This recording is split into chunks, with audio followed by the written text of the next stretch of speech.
आज आम आदमी पार्टी के कार्यालय में अनुराग ढांडा ने कहा कि सुप्रीम कोर्ट के इस फैसले से लोकतंत्र की जीत हुई है। भारतीय जनता पार्टी ने साजिश रचकर बैलेट पेपर को खराब करवाया था। वे सुप्रीम कोर्ट के फैसले का स्वागत करते हैं और इस फैसले के आने के बाद लोकसभा व हरियाणा विधानसभा के चुनाव पर काफी इफेक्ट भी पड़ेगा, क्योंकि लोगों के सामने यह सच्चाई आ गई है कि भारतीय जनता पार्टी हारने के बाद किस तरह की साजिश रचती है। जहां तक आम आदमी पार्टी के पार्षदों को तोड़ने की बात है तो वह साजिश रच कर किया गया था, लेकिन अब भाजपा अपने पार्षदों को बचा कर रखे। किसान आंदोलन पर भी अपनी प्रतिक्रिया देते हुए अनुराग ढांडा ने कहा कि भाजपा किसानों को बार बार समय देकर समय निकाल रही है ताकि चुनाव आचार संहिता लग जाए और उन्हें यह कहने का मौका मिल जाए कि उनके हाथ में अब कुछ भी नहीं है।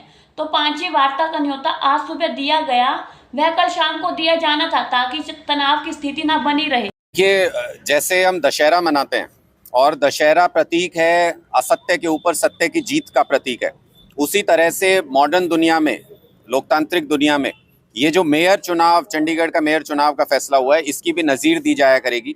ये बेईमानी के ऊपर ईमानदारी की जीत का प्रतीक है चंडीगढ़ मेयर चुनाव। भारतीय जनता पार्टी ने बेईमानी की सारी हदें पार कर दी।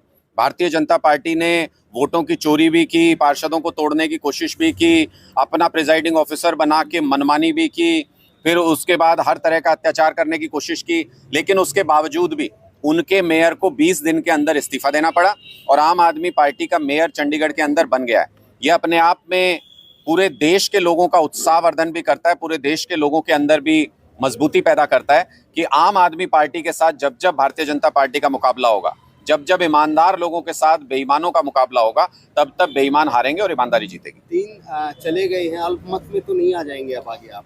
मैंने पहले भी ये कहा कि पहले उन्होंने चाल चली भारतीय जनता पार्टी ने और उन्होंने बेईमानी करके अपना मेयर बनाया, फिर हमने अपनी चाल चली, उनको 20 दिन के अंदर इस्तीफा देना पड़ा और आम आदमी पार्टी का मेयर चंडीगढ़ के अंदर बन गया। अब भारतीय जनता पार्टी ने फिर अपनी चाल चली है, वो तोड़फोड़ करके, डरा धमका के, सीबीआई ईडी दिखा के उन्होंने कुछ पार्षदों को तोड़ने की कोशिश की है।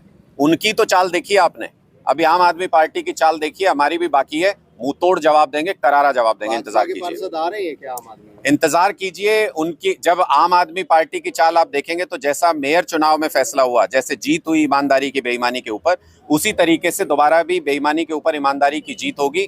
सिर्फ भारतीय जनता पार्टी की चाल देख करके तालियां मत बजाइए, भारतीय जनता पार्टी की चाल के बाद आम आदमी पार्टी का जवाब भी देखिए, उसके बाद आप तारीफ करेंगे कि ईमानदारी ऐसे ही जीतती है बेईमानी के ऊपर। इस फैसले का अगले चुनावों पे क्या इफेक्ट देगा? इसका बहुत बड़ा प्रभाव भारत की पूरी राजनीति पर होने वाला है। अगर आप लोकतांत्रिक तरीके से देखें तो इंडिया गठबंधन की ये पहली जीत है भारतीय जनता पार्टी के खिलाफ। लोकतांत्रिक कोई भी जीत, पहली जीत है इंडिया गठबंधन की भारतीय जनता पार्टी के खिलाफ। एक तो ये मैसेज जाएगा कि अगर इकट्ठा मिल के लड़ा जाए तो मजबूती के साथ भारतीय जनता पार्टी को बहुत सारी जगहों पे हराया जा सकता है। दूसरा, ये बहुत महत्वपूर्ण इस मायने में भी है कि अब लोगों को ये समझ में आ गया है कि भारतीय जनता पार्टी चाहे जितनी मर्जी चालबाजी कर ले, जितनी मर्जी बेईमानी कर ले, उनका मुकाबला करने और उनको माकूल जवाब देने के लिए आम आदमी पार्टी मैदान में है।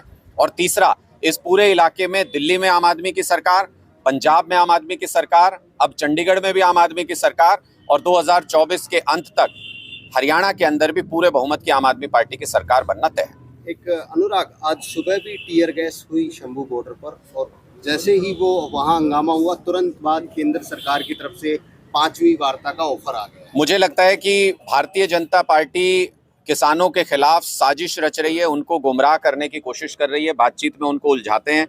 और जब किसानों ने अपनी आगे की टाइमलाइन दी, दिल्ली कूच के लिए उन्होंने कहा, तो अब दोबारा से जब कूच का समय था, उस समय पे मंत्री जी मैसेज दे रहे हैं कि अगले दौर की वार्ता के लिए वो तैयार हैं। इसका मतलब कि वो साथ साथ किसानों पे अत्याचार भी जारी रखना चाहते हैं और साथ साथ बातचीत भी करना चाहते हैं। अगर कल शाम को ये ऑफर दे देते कि 5वें राउंड की बातचीत को तैयार हैं, तो आज जो आंसू गैस के गोले छोड़े, आज जो अत्याचार पुलिस वहां कर रही है शंभू बॉर्डर पे, शायद वो नहीं होता। लेकिन भारतीय जनता पार्टी किसानों को तोड़ना भी चाहती है, उनके ऊपर गोलियां भी चलाना चाहती है, उनके ऊपर पैलेट गन भी चलाना चाहती है और बातचीत में उनको उलझाना भी चाहती है ताकि चुनाव आचार संहिता लागू हो जाए और भारतीय जनता पार्टी हाथ खड़े कर दे कि अब हमारे बस की कुछ नहीं है। लेकिन भारतीय जनता पार्टी वालों, ध्यान रखना, किसान भी हाथ खड़े कर देंगे कि अब हमारे बस की भी कुछ नहीं है, गद्दी से नीचे उतरो, कुर्सी से नीचे उतरो। तो क्या सिर्फ आचार संहिता लगने का इंतजार कर रही है क्या भारत सरकार? और किस चीज का इंतजार कर रहे हैं मोदी जी? 2 साल पहले मोदी जी का वादा था कि एमएसपी गारंटी कानून दिया जाएगा किसानों को।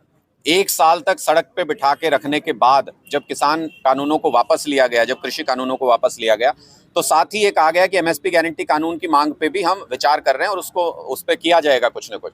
2 साल इंतजार किया किसानों ने।